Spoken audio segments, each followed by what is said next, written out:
Welcome back to Poorly Educated Today in the News, where the headlines feel less like information and more like a stress test for anyone trying to keep their sanity intact.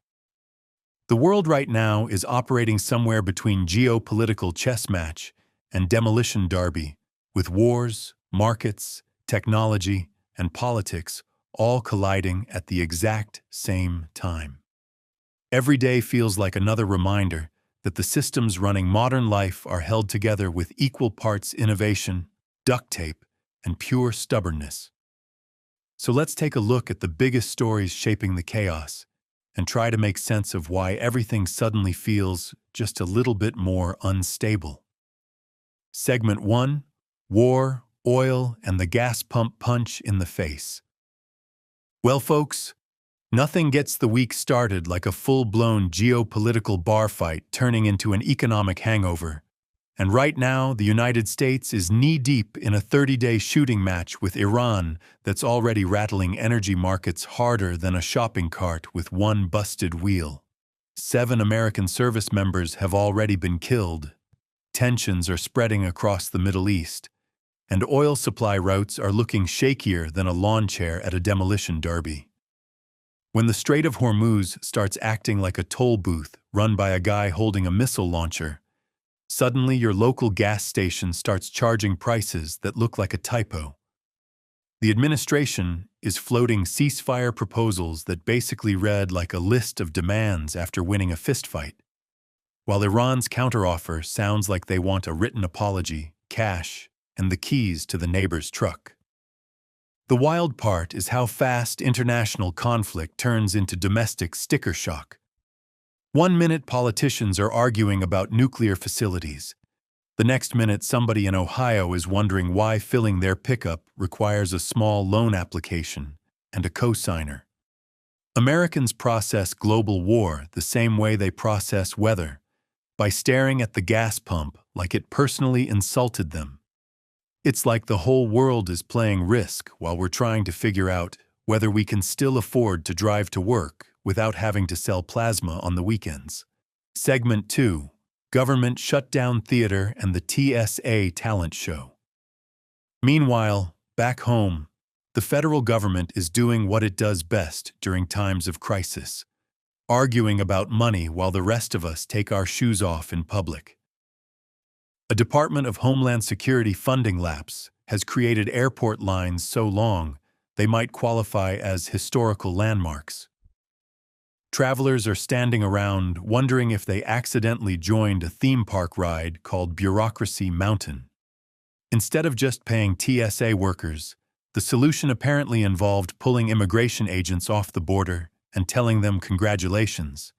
Today, you're scanning shampoo bottles and reminding people that peanut butter is technically a liquid. There is something beautifully absurd about highly trained immigration officers suddenly becoming part-time luggage therapists, calmly explaining to a confused traveler why their oversized toothpaste is now a national security threat. Nothing says efficient government like a guy trained to track international trafficking networks now asking someone if they packed their own bag. It feels like fixing a broken tractor by duct-taping a chainsaw to the steering wheel and hoping the noise scares the problem away. Government gridlock always finds a way to turn basic infrastructure into an improv comedy sketch nobody bought tickets for. Segment 3: The economy runs on feelings and vacation deposits. Economically speaking, the mood of the country right now is somewhere between nervous laughter and aggressively refreshing a banking app. Consumer sentiment just dropped sharply as inflation fears creep back into the conversation, like that one relative who shows up uninvited and starts talking about interest rates during Thanksgiving dinner. Mortgage rates are climbing, home buyers are hesitating, and the housing market is acting like a dog that hears thunder and hides under the couch. People are worried about long-term financial stability, but somehow cruise bookings are still strong, proving once again that Americans will absolutely panic responsibly while still putting down deposits for unlimited shrimp buffets. It turns out modern economic confidence works like a barbecue grill that's missing 3 screws, but still technically functions if nobody leans on it too hard.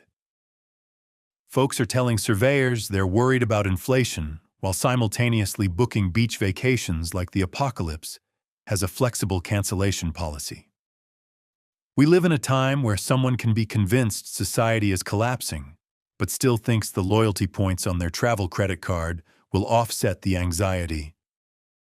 That's the K-shaped economy right there, where one side is budgeting groceries and the other side is pricing snorkeling packages during a potential recession. Segment 4. Tech companies accidentally admit they built digital slot machines. Silicon Valley is also having a rough week after a jury basically ruled that social media platforms designed their apps with the same psychological subtlety as a casino carpet. A landmark verdict found major tech companies liable for addictive design features like infinite scrolling, which turns out was not just a convenient user experience, but essentially a digital conveyor belt delivering eyeballs directly to advertisements. Somewhere in California, a room full of engineers just realized their greatest innovation might legally qualify as a defective product. It is honestly impressive that we spent 20 years building technology designed to keep teenagers glued to their phones, and then acted surprised when someone finally asked whether maybe that was not entirely healthy. Infinite scroll was basically the technological equivalent of handing someone a bag of chips labeled emotional instability flavor. Now the courts are stepping in and saying maybe the internet should not operate like a psychological slot machine calibrated by behavioral scientists. Turns out when you design a system that constantly rewards attention, people tend to keep giving it attention, which is either genius or the plot of every sci-fi movie that ends with robots judging us. Segment 5. AI can rewrite DNA, but we still can't fix Congress. While governments argue and social media melts brains, scientists are out here casually inventing tools that can edit human genes with artificial intelligence. Researchers are using AI-assisted CRISPR systems to design personalized treatments faster than most people can assemble furniture from a confusing instruction manual. Humanity is now capable of rewriting biological code, curing diseases at the molecular level, and extending life expectancy. Yet somehow we still cannot pass a budget without threatening to shut down the airport security line. It is incredible that we can design algorithms capable of repairing damaged DNA, but we cannot design a legislative calendar that avoids last-minute chaos. Civilization now has the technology to reprogram the human body, but still relies on political negotiations that resemble 2 raccoons fighting over a sandwich in a parking lot. We can cure rare genetic diseases but cannot agree on how to keep basic infrastructure functioning without a crisis. The future is arriving at full speed, and somehow it still has to stand in line behind congressional paperwork. Segment 6. The internet is now the news and nobody trusts it. And finally, in a twist nobody should find surprising but everyone still finds alarming, social media has officially become the primary way people discover news, even as trust in that news continues to collapse faster than a folding table at a family reunion. Surveys show most people know the information pipeline is filled with low-quality AI-generated content, but they keep scrolling anyway, like they are searching for buried treasure in a landfill. We have collectively decided that convenience outweighs accuracy, and now the entire information ecosystem feels like a rumor mill powered by algorithms trained on other rumors. The modern media diet is basically informational fast food, quick, addictive, and occasionally leaving you questioning your life choices afterward. People openly admit they do not trust what they read online, yet continue refreshing feeds like the next post might finally make everything make sense.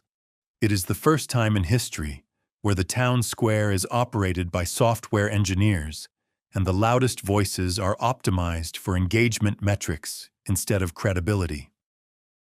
Somehow, we built the most advanced communication network in human history and turned it into a place where half the internet argues with the other half about whether the internet is trustworthy. In conclusion, the world currently feels like a high-speed collision between technological progress, geopolitical tension, and bureaucratic confusion, where humanity can design artificial intelligence capable of rewriting DNA while simultaneously arguing about airport security staffing and gas prices. The global situation shows how deeply interconnected everything has become, where wars impact mortgages, algorithms influence elections, and government shutdowns affect whether someone makes their flight home. It is a strange moment in history when the biggest threats to stability are not just external conflicts, but the contradictions inside our own systems. Somehow the future keeps arriving faster than our ability to manage it, leaving everyone watching the headlines like they are reading the script to a movie that refuses to pick a genre.